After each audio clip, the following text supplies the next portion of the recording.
At the age of 12, my ambition was to be a gangster. To me, being a wise guy was better than being president of the United States. To be a wise guy was to own the world.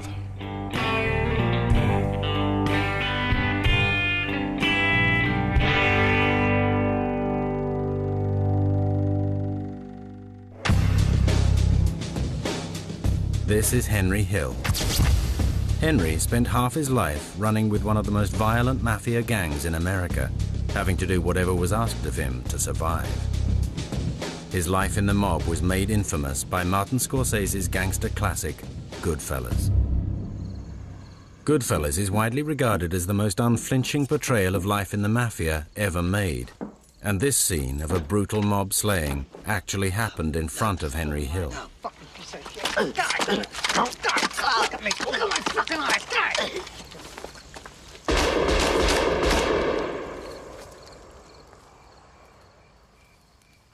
What Henry witnessed will haunt him for the rest of his life. We used to turn my fucking stomach, you know. And I mean, I lived in fear every fucking day of my life. But Henry's real life in the mob was far more vicious than Goodfellas could ever portray. It's extraordinary. I don't know what kind of a person it makes you become. I was fucked. I was literally fucked, you know what I mean? And where the movie ends, the darkest part of Henry's life began. That's when life really became insane. In a bid to save his own life, Henry became a government informant and betrayed his childhood friends. The mafia issued a multi-million-dollar contract on his life. They were not going to take this lying down. They were going to look for Henry, and they were going to look to have him executed. It's not a way to live. I mean, he might as well be dead. This is the whole story of Henry Hill, told by the few that survived. Why I'm still here, why I'm around, heck, I don't know. I got those guardian angels on my shoulder, for some reason.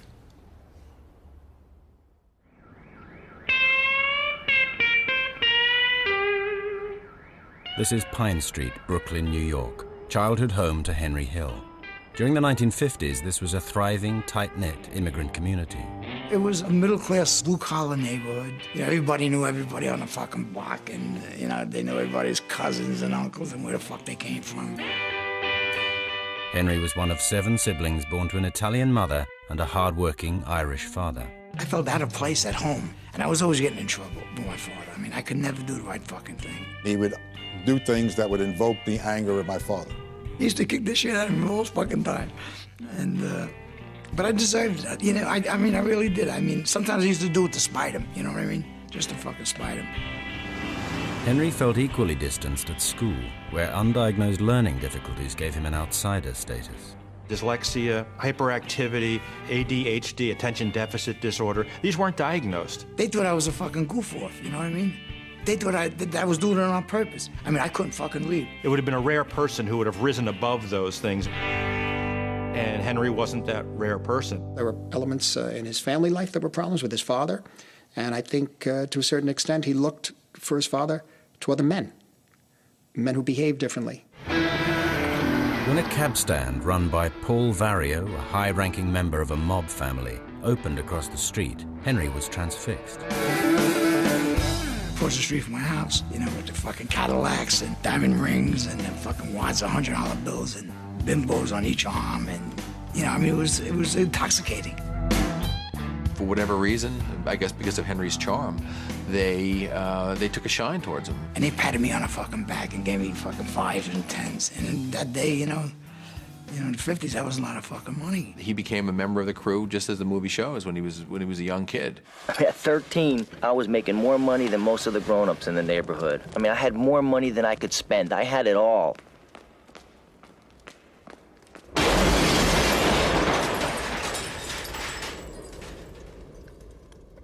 One day, some of the kids from the neighborhood carried my mother's groceries all the way home. You know why? It was out of respect. Behind him, an inferno erupts, as if he's in hell, basically, because that's where he's going, ultimately. When he first started earning money and he would try to give gifts to my mother and my father, they would never be accepted, not $1. So he would try to demean, well, I make more in a week than you make all year, you know, during a holdup or robbery or whatever. These things broke my parents' heart. I thought it was a fucking game, you know. Here, take this fucking pistol, shoot that fucking window a couple of times, you know. clink, clink, clink. I mean, it was exciting. You know, it was intoxicating. Henry didn't realize he was becoming involved in one of the New York Mafia's most violent crews, run by Paul Vario, a capo or captain in the Lucchese crime family. He treated me better than he treated his own sons. I mean, I love the guy, you know what I mean? I did. Paul Vario was probably one of the most frightening people I've ever been around. He had an aura of menace about him that was quite remarkable, but the Paul Sorvino characterization didn't pick it up at all. In Goodfellas, Paul Vario was played by Paul Sorvino. The portrayal was of a brooding fatherly figure. In reality, Vario was capable of acts of brutal violence. It was on these streets that Vario would reveal his true nature to an impressionable Henry Hill. Must have been 12, 13 years old, and took the fucking baseball bat out of the back of the fucking car, walks in the fucking bar, and I could see it, you know, from where I was. And he starts hitting the fucking barmaid with this fucking baseball bat. I mean, beating the shit out of this fucking woman, you know, broke a fucking collarbone. She ratted on him that he was going out with it, you know, to his fucking wife or some bullshit, you know, it was just, you know, stupid shit like that. But I mean, fucking holy fuck, because, you know, I never seen that part of him, you know, at that point. You know, and then I started to realize, you know, these fucking guys are fucking gangsters. Yeah, I mean, you know, but, you know, I kind of knew, and I didn't want to know. I knew when I didn't want to know, you know what I mean? I didn't want to see it. Sometimes I had to see it, you know. Once I crossed that line as a kid, I didn't want to go back. I was spoiled, I was greedy, you know, I think back sometimes, you know, why did I stay? Through Paul Vario, Henry would befriend Jimmy Burke, a gangster far more unstable and psychotic than Goodfellas could ever show. The film actually kind of softened him up. I wouldn't want to see what he was capable of. Let me put it that way. Together they would pull off an audacious heist that would finally earn Henry the underworld respect he craved. It's my fucking, it's my payday, you know? This is Henry Hill. His early life in the Mafia was the basis for Martin Scorsese's gangster classic, Goodfellas. You know, it's very hard for people in that world to make a straight living. It's very hard for them to do it. It's like an addiction.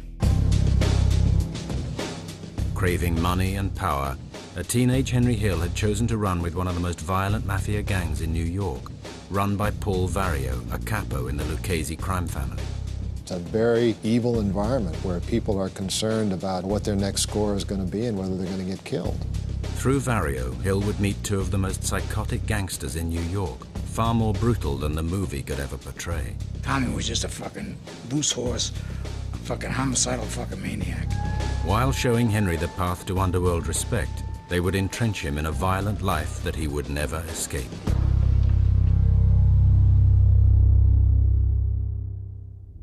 Every fucking day I was asked to do a little bit more than I did yesterday, you know what I mean? And they were just sucking me in, you know, not, you know, but I mean, you know, I just didn't know the word no, you know what I mean? Whatever I was asked to do, I did.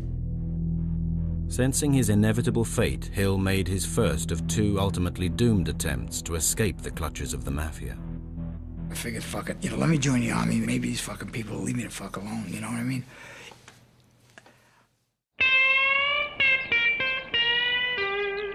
On June the 11th, 1960, Henry Hill joined the U.S. paratroopers stationed in Fort Bragg, North Carolina, 500 miles away from Vario's crew. It was sort of a feeble attempt that he would make periodically throughout his life to distance himself from this gangster way of life. I don't know, maybe I was bored with that fucking shit, you know what I mean? You know, I was ready to move on in my life and didn't know how. However, Henry's life of crime was already far too ingrained. It's very hard for people in that world to live what you would say a more straight existence. I got in a lot of trouble in the army. I had a couple court-martials, you know, drinking and just fucking carrying on, fighting the Marines. He started to resume some of his criminal activities that he learned in Brooklyn, such as gambling, shylocking. He was lending people money. After spending 2 months in a military stockade for fighting and stealing a sheriff's car, Private Hill was discharged from the U.S. Army.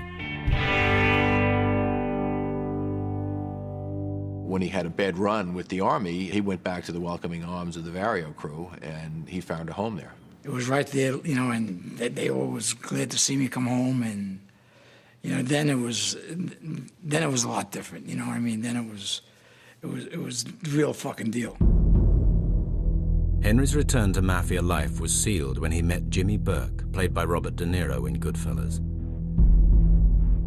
However, De Niro didn't portray the true brutality of the real Jimmy Burke. He was a maniac. He was a fucking maniac. And people knew that they couldn't cross that fucking line with him. You crossed that fucking line with him, you were dead. And you didn't get a second chance. You know, he'd dish you to fucking death, you know, take you to dinner, and then fucking kill you, you know, for dessert. I mean, that was Jimmy. With his fearsome reputation, Burke was Hill's ticket to money and underworld respect. Somebody like Jimmy the Gent was a terrific mentor. He would teach you how to pull burglaries, robberies, big holdups, how to deal in cocaine, how to deal in heroin. He knew the ropes. No matter what it was. I mean, if it was fucking dealing in stocks and bonds, or fucking, or hijacking a truck, or fucking whacking somebody, you know what I mean? Jimmy, he had the answers, period. In the mafia, the key to respect was earning big money, and Jimmy Burke showed Henry the way when he introduced him to JFK Airport. When Burke was finally arrested, he was flying in a plane over JFK Airport, and he looked down, he smiled, he said, "One day all that was mine." By the early 1960s, over $30 billion worth of freight was passing through Kennedy Airport every year. Burke taught Hill the art of hijacking the cargo. Jimmy's main thing was hijacking trucks out of the airport. Sometimes we'd steal 2 fucking trucks, 3 trucks a fucking day out of there. You know, and we had warehouses, and we had fucking forklifts, and we had fucking, I mean, we had it down to a fucking science. Hijacking airport cargo had become such a problem that the US government made a film warning freight companies of the mafia's activities.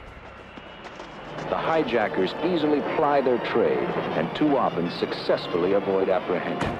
Sergeant, I just lost one of my trucks in Brooklyn. The film was too little, too late. The mafia already had a vice-like grip over the airport, with people at every level on the payroll. We had the fucking shop stewards, the fucking, you know, the bosses of the fucking union. You know, they were fucked. It was all connected. I mean, the drivers knew they were getting hijacked. The hijackers knew the drivers. Sometimes they're even related. And those who couldn't be bribed were forced into silence through intimidation. They got away with it because people were afraid. People were terrified. They were literally fucked, seriously. They didn't, what do you get killed? You know what I mean? They'd find them in the fucking trunk of a car somewhere. Once Hill had mastered the art of hijacking trucks, Burke helped him plan a heist that made him in the eyes of the mafia. It was a major deal, and I think that in that sense, Henry earned respect. In 1968, Hill learned through an airport insider that $500,000 in cash was being stored at the Air France depot at Kennedy Airport. But there was a problem. Hill informed his mentor, Jimmy Burke, about a straight-shooting guard who stood in between them and the cash. Together, they hatched a plan to relieve the guard of his keys. The way they did it, they spent many weeks looking over the guy who was in charge of this operation and found out what his weaknesses were. And as I recall, his weakness was pornography and prostitutes. After getting the guard very drunk, Hill and Burke drove him to a motel where the hooker they had hired was waiting. Because the guard hasn't a clue. And he takes his pants off, and then so, of course, boom, they pull the keys, make a copy of the key, put the keys back in the guy's pants. Now, he goes back to work the next day, but they have the key to the Air France safe. On the 8th of April 1968, Henry Hill stole over $400,000 from Air France. You couldn't even fucking carry the fucking suitcases out. I mean, it was clean as a whistle, you know? The Air France heist was headline news. Obeying mafia law, Henry split the haul with the Vario crew. There is no greater gift you can give one of those guys than $500,000 in stolen money. Money talks in that business, and if Henry was going out and sharing the loot with others, then they were going to respect him. I mean, that just sealed it, you know? I mean, no matter where the fuck I went, you know, they were just, you know, fucking red carpet for me too, you know? The Air France job earned Henry the underworld respect he had craved since adolescence. And with respect came the keys to the city. We could do any fucking thing we wanted to do in that whole fucking city. I mean, we owned the city. I mean, we were princes of the city. We were. No matter where the fuck we went. He can go anywhere. It's like a magic carpet. He could just go anywhere he wants. You know, he could fly through the world. Henry showcased his newfound wealth at the notorious mob hangout, the Copacabana. To be able to go to the Copacabana, this was a major height of, I think, sophistication.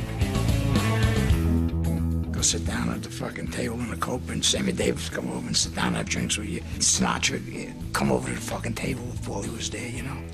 I mean, it was fucking wild. It was chaotic. Henry was riding high. But when he met Karen, played by Lorraine Bracco in Goodfellas, he was forced to question his mobster lifestyle. She didn't know what I did in the beginning. You know, she knew that, you know, I kind of, you know, I thought I was a union delegate, you know. And she was apart from that world that I was in with. Henry and Karen married and moved to this leafy suburb in Long Island. Now Henry made his final attempt to escape the clutches of the Vario crew. It was another way of trying to fucking, you know, insulate myself from those fucking lunatics that, you know, that I was partners with and, you know, hung with, you know. Desperate to become legitimate, Henry bought the Suite, a supper club in Queens, New York. It looked for a moment like he might actually become a restaurateur and a bar owner. That lasted just a matter of months. He just couldn't, he was drawn back in. They just fucking followed me, you know.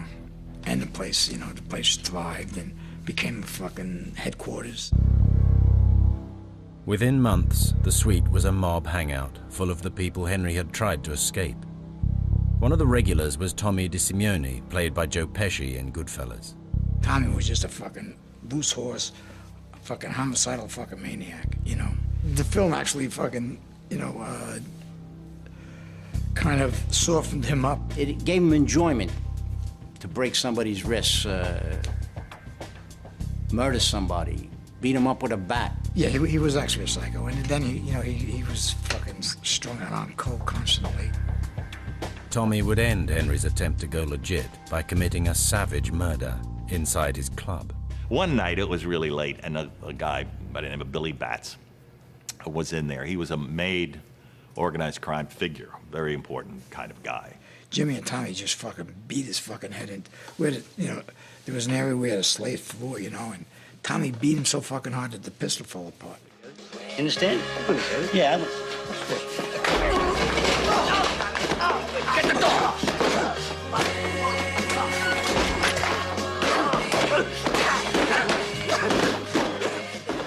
In Goodfellas, the hit was over a petty argument, but in reality, this vicious murder was over an ongoing turf war. There was a B story there that never was shown in Goodfellas. Billy Batts had just come home from prison. He had all the Sherlock business there, the bookmaking business. And Jimmy, you know, when he was away, Jimmy took it all over, basically. And Jimmy knew he had to kill him eventually. They crossed a line that, unfortunately, there's just no coming back, and somebody's gonna have to pay for it. Billy Batts was a made man, a fully initiated member of the mafia. The penalty for killing a made man was death. To ensure the body was never found, they threw Batts into the trunk of Hill's car and drove to Pennsylvania to dig his grave. On the journey, Hill made a chilling discovery. Batts wasn't dead. It was sickening. It was fucking sickening. It was actually sickening, you know? You know, then we opened the fucking trunk and, you know, he looked at me, he says, Henry, you know, and he just backed the fuck up, you know. They didn't actually shoot him. They just fucking Tommy just stabbed him 30 or 40 fucking times. Fucking horrible. That ended Henry's ever being able to walk away. It was over. I mean, the Suite was gone. He was now the participant in a homicide. And his bond now was to those with whom he had done the homicide. I was always there to do what I had to do. But yet, you know, it used to turn my fucking stomach, you know. And I mean, I lived in fear every fucking day of my life. You know, I did, you know. I mean, I was no... you know, I didn't like the violence involved, you know, but, you know, if I showed any sign of weakness, I know I'd get fucking killed. Henry's dreams of escaping were over. He was back working in Vario's crew, having to do whatever was asked of him to survive. In 1972, a seemingly innocuous trip to Florida would result in his first incarceration. Ultimately, they just do one thing too many, and they think they're going to get away with it, and they're not. He and Jimmy went down to Florida to pick up some money that was owed. There was somebody had owed a lot of money to some organized crime guys. We snatched him out of the fucking bar and beat the fuck out of him, you know, smacked the shit out of him, pistol whipped him. My recollection is that we later found out the facts of that case and that they had chained somebody behind a car and dragged them for a good space. And but to Henry, that was just smacking somebody around a little bit. He paid the fucking money the next day. But his sister worked for the FBI. We didn't know that. On November the 3rd, 1972, following a successful FBI investigation, Henry and Jimmy Burke each received 10 years in federal prison on charges of interstate gambling and assault. Fucking, you know, no big fucking deal, you know. 10 years, I'll do 6 years, you know. I'll still be a young guy when I got out, sure enough. You know, then fucking prison was a fucking joke. You know, when you think of prison, you get pictures in your mind of all those old movies with rows and rows of guys behind bars. But it wasn't like that for Wise Guys. It really wasn't that bad, except that I missed Jimmy. He was doing his time in Atlanta. Benny, give me 2 steaks while you're in there, all right, John?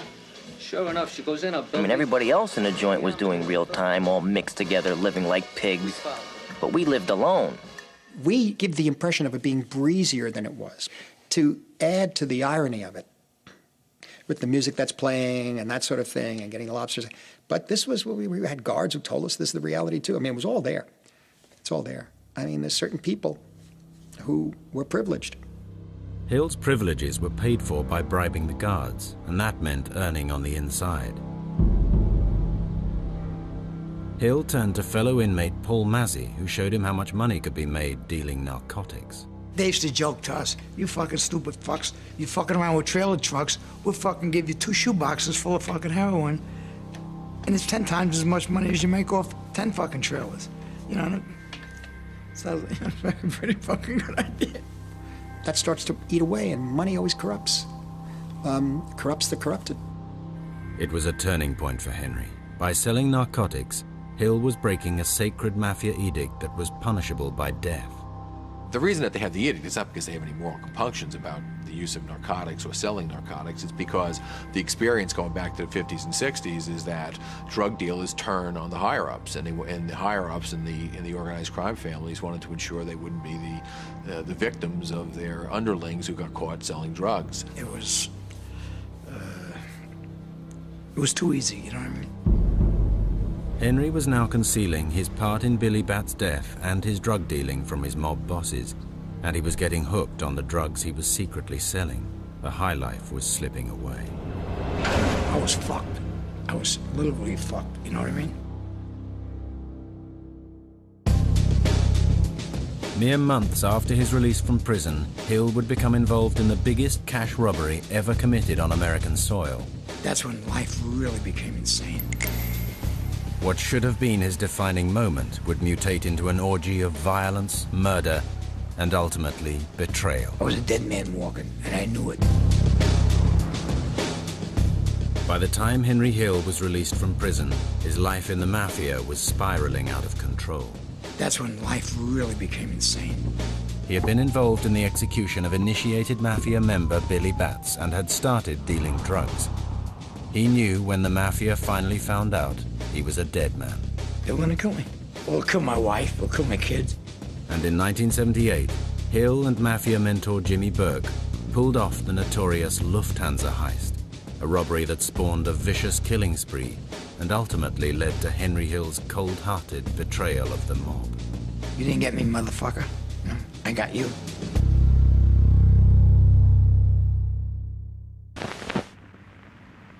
On Sunday, the 11th of December, 1978, Jimmy Burke's crew, acting on a tip-off from Henry Hill, pulled off the largest cash robbery ever committed on American soil. 5 heavily armed and masked men today fled with an estimated $3 million in cash and $300,000 in jewelry from the Lufthansa Airlines cargo hangar at New York's Kennedy Airport.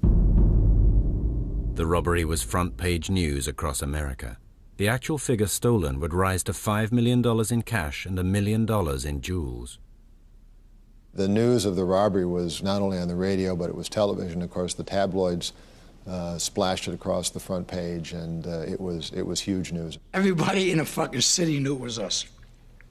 The whole fucking, I mean, there wasn't a wise guy that didn't know that we didn't do it. You know what I mean?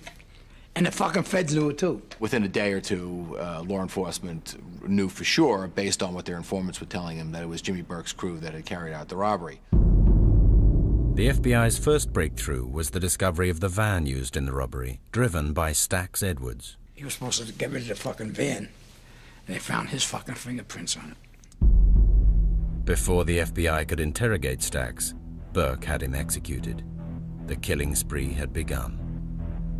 It was very hard to develop evidence in the Lufthansa case because people who were involved started turning up dead. The FBI put the entire Vario crew under surveillance. It wasn't long before they started giving themselves away by showing off their newfound wealth. Stupid, I mean, guys with fucking IQs of, 26 are fucking going and buy fucking new Cadillacs, fucking $40,000 mink coats and shit. And little by little, men who showed off that they had the money were killed. He just tried to eliminate everybody. And he had to, because people were going fucking nuts.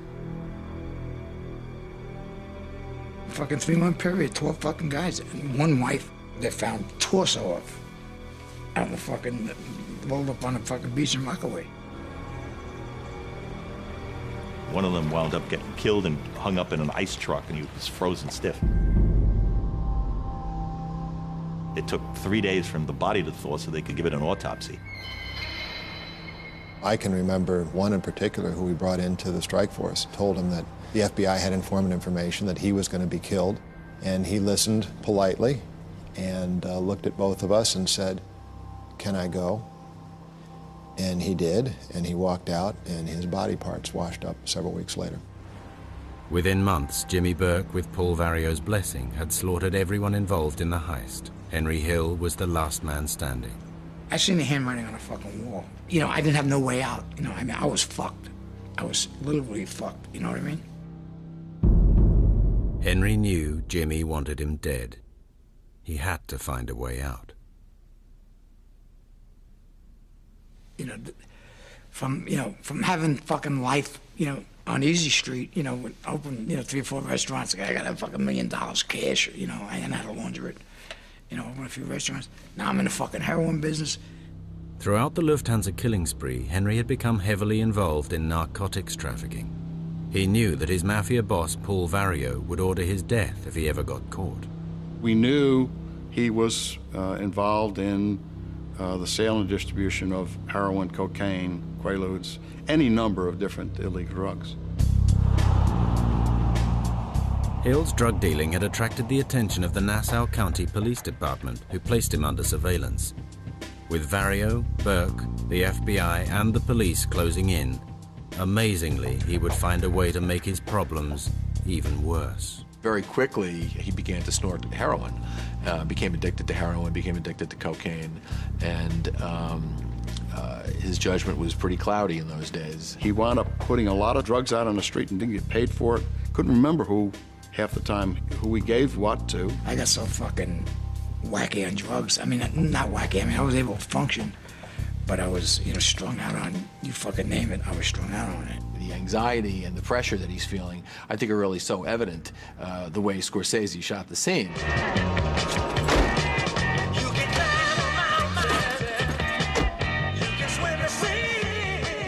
I was going to be busy all day. I had to drop off some guns at Jimmy's to match some silencers he had gotten. I had to pick up my brother at the hospital and drive him back to the house for dinner that night. And then I had to pick up some new Pittsburgh stuff for Lois to fly down to some customers I had near Atlanta.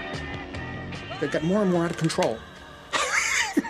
And there's no way it's going to slamming up against the wall. Everything's going to crash. Oh, fuck. It was totally fucking insane. Totally fucking insane. He had eluded us in so many different directions, and I was ready for it to be over. Finally, after 41 days of surveillance, Nassau County Police Department swooped and arrested Henry Hill. the little fucking lights went on, and the fucking, the blue lights and the red lights, and fuck, oh God, He got caught. He got caught. The guy who thought he would never get caught, they'll get you. Henry was taken in for questioning, but the police hadn't found any drugs. The stroke of luck they were looking for came in the shape of Henry's girlfriend and drug partner's relaxed approach to domestic hygiene. They went in the fucking house and fucking vacuum cleaned the fucking walls, all this fucking heroin, coke. They said you could have stayed hard for a fucking year just so the shit was on the wallpaper, And I said, gotcha. With overwhelming evidence against him, Henry Hill was facing 25 years to life in prison. And he was a marked man. His drug dealing meant Vario wanted him dead, and former friend Jimmy Burke knew that as the last man alive with inside knowledge of the Lufthansa heist, Henry could lead the feds to his door. Nobody at that point had any faith that Henry was going to keep his mouth shut. I knew Paulie was going to whack me, Jimmy was going to whack me, It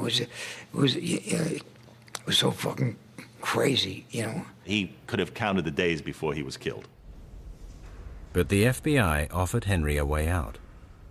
In return for his inside information on the Lufthansa heist, he would receive immunity on the drugs charges. So he was an easy case. I mean, he was facing 5-7 life sentences. Henry had no option but to break the most important mafia rule of all: never rat on your friends. He loathed himself for having turned, because his entire life had been based in a world where becoming a rat is the worst thing you could possibly be. I was becoming a rat, you know what I mean? A fucking stool pigeon. And, I just couldn't even fantasize, There was a time in my life that I would have put a fucking gun in my fucking mouth and, blew my fucking brains out before I become a fucking rat, you know what I mean?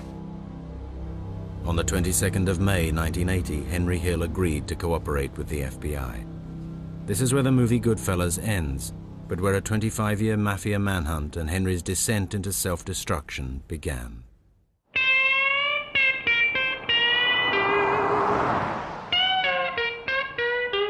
Hill and his family were moved by the U.S. Marshals to Omaha, Nebraska, to begin their new lives in the Witness Protection Program. First night he was in the program and lying in his house in absolute silence in the dark, he said, I was scared out of my mind. Not that the guys from New York were gonna come get me. It's I can't do this normal thing. It was a culture shock. I mean, seriously, it was. They chew tobacco and they spit, you know what I mean? And they talk fucking funny, you know what I mean? They do. I mean, it's like a different country. Henry had to assume a new identity that would enable him to travel back to New York to begin his debriefing. He chose Martin Lewis, insurance adjuster. I'd be gone all the time. I'm investigating an arson in fucking Boston and, this and that, And they fucking believe me,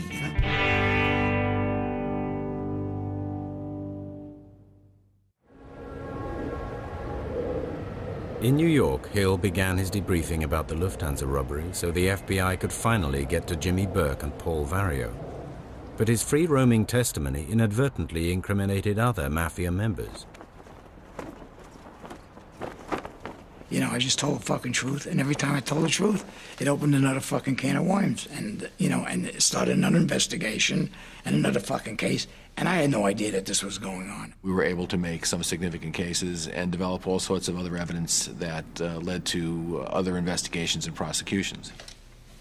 And then I said, well, you gotta go on a stand. And I said, no, I didn't make that fucking deal with you guys. Well, you don't want to fucking stand, Hill was forced to take the witness stand and come face to face with the mafia bosses he was betraying.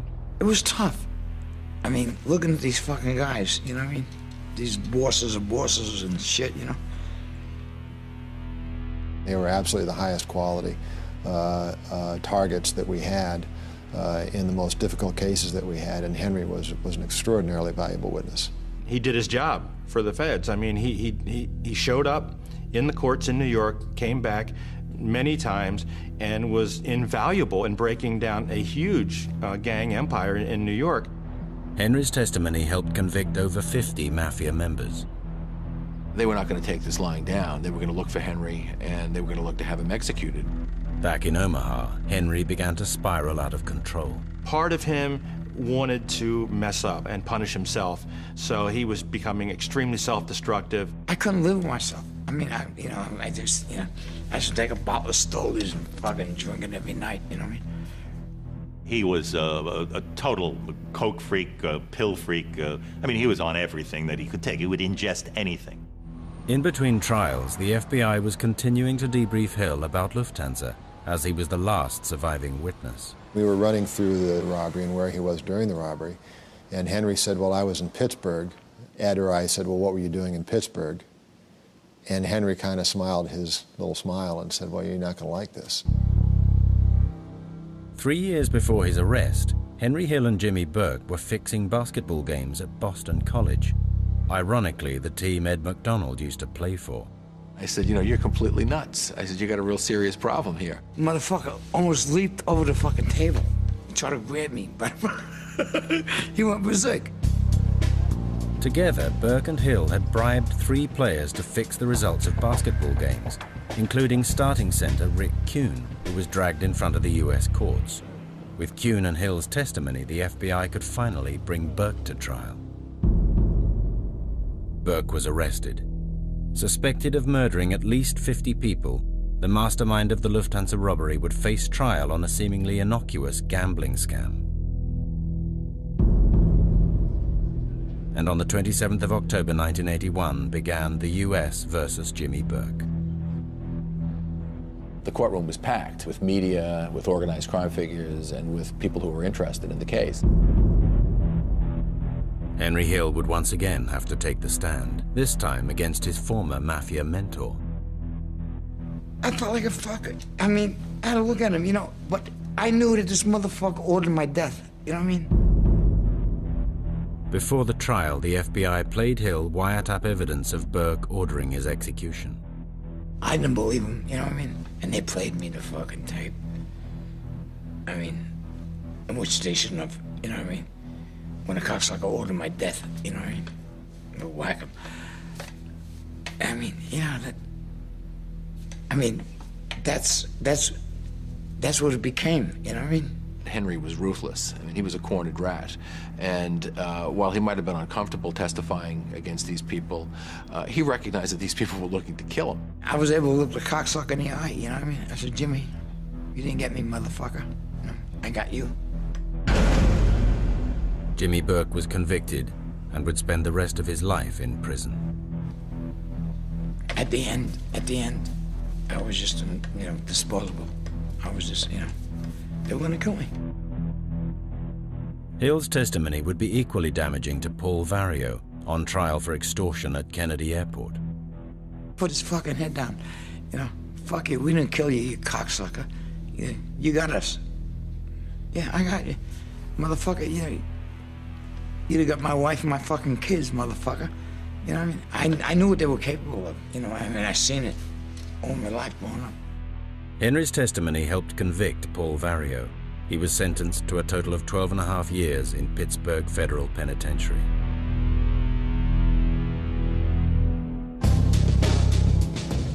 Behind bars, Jimmy Burke organized a relentless campaign to have Hill found and executed. He would have been just mutilated for what he had done. Henry Hill would spend the next 25 years running for his life.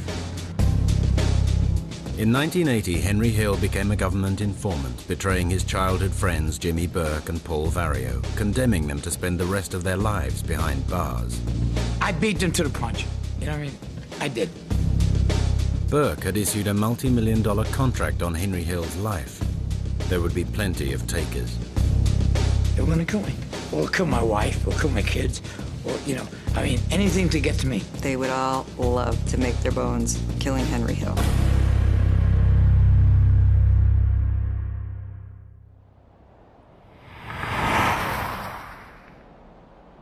Henry Hill had been secretly moved to Omaha, Nebraska, and placed in the Witness Protection Program to safeguard him from mafia reprisals. They looked out for me. I mean, they knew what the fuck it was. It was a big fucking deal back in 1980, you know. Being a rat, you know, I mean, I was the first fucking guy, you know.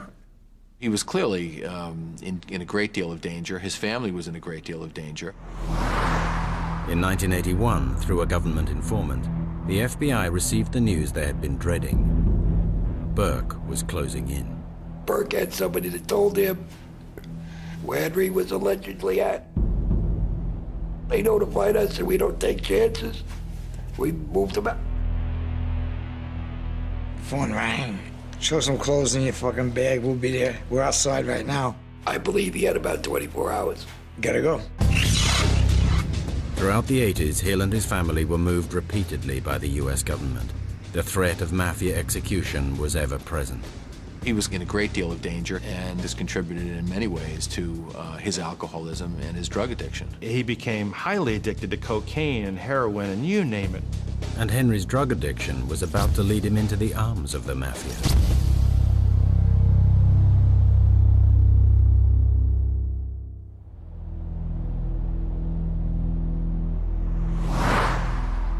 In the mid-1980s, Henry Hill had been moved to Washington. With a serious addiction and mounting debts, he returned to his life of narcotics dealing. And in Washington, Hill fell foul of an undercover police sting. I knew the guy was a fucking cop the minute I met him. You know what I mean? He was a fucking agent. I knew it. And I couldn't convince these other fucking assholes, you know, and they dealt with him. I got popped. Henry Hill was arrested on narcotics charges. Worse still, he had lost his witness protection status through 7 years of continually breaking every rule in the program. The witness protection program failed, in my view, for Henry because Henry is a weak person. He wasn't able to discipline himself and to change his life. Passing bad checks and calling home back to New York, you know, which was a no-no. That was forbidden. Don't use the phone. Go fuck yourself. You know what I mean? Fuck out of here. It's not so much that the program failed Henry as that Henry failed himself. And his usefulness for the government at that point was pretty much at an end. He had already given up everything he had to offer to negotiate. He had nothing left. It was a strong case. He went to trial. He was convicted. Things couldn't have been worse for Hill. Awaiting sentencing, he was sent to Terminal Island in California, a prison populated with mafia inmates. When he arrived, he found out that there were members of the East Coast Mafia who knew who he was and what he had done to their guys back east. They were doing time there, you know. They were doing life sentences and fucking 20 years and all this other fucking shit. Well, they tried to kill me. 2 attempts were made on Hill's life. And though his usefulness to the government was over, Ed McDonald came to his rescue one last time. I wrote a letter because I thought it was only fair to talk about the convictions and the cases that he had contributed to. The judge waved the letter in front of the prosecutor and said that because of what Henry had done and because of the pressures that he was under, he was going to sentence him to a probationary sentence. I had to do another year in drug rehab, and they sent me to this fucking, you know, place where I, you know, supposedly got rehabilitated.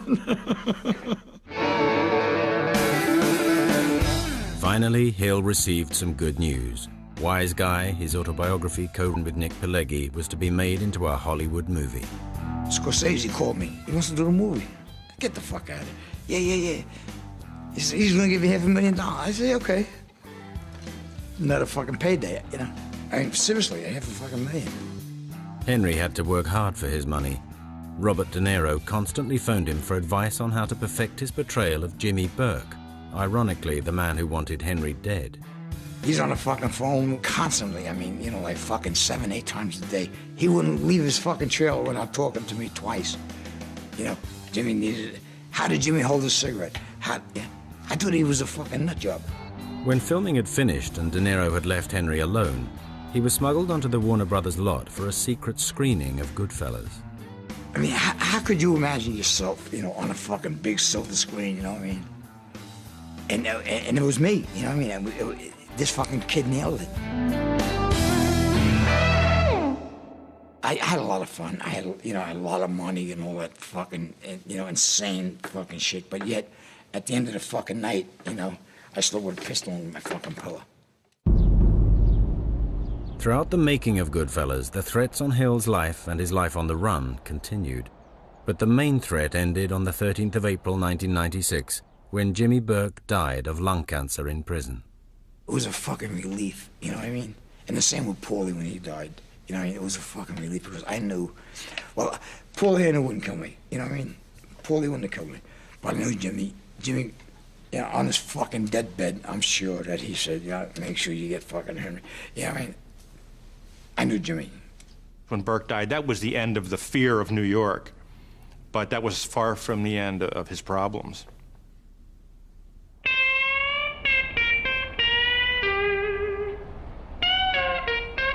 Today, Henry Hill lives in the Midwest. He and Karen are divorced. The money from Goodfellas is spent, and he makes a living as a chef in a small Italian restaurant. For the most part, he never breaks a promise unless it has to do with alcohol. And if it has to do with alcohol, he'll break it. I'll say this to this fucking moment. I mean, you know, I don't like being sober. I don't. I've heard him that many times. All I really want to be from here on out is the best damn drunk in the world.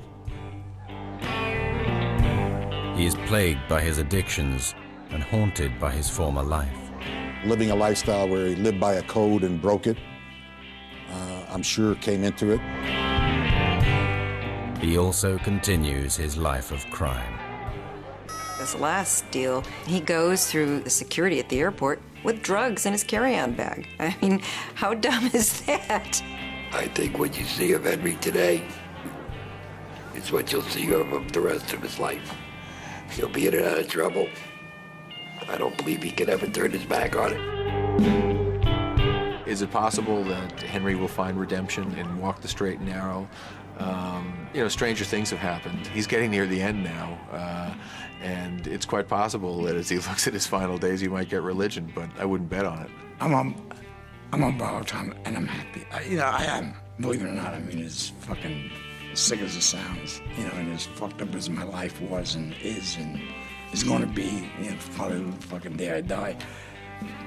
But I don't hurt nobody anymore, you know what I mean? And I don't hurt.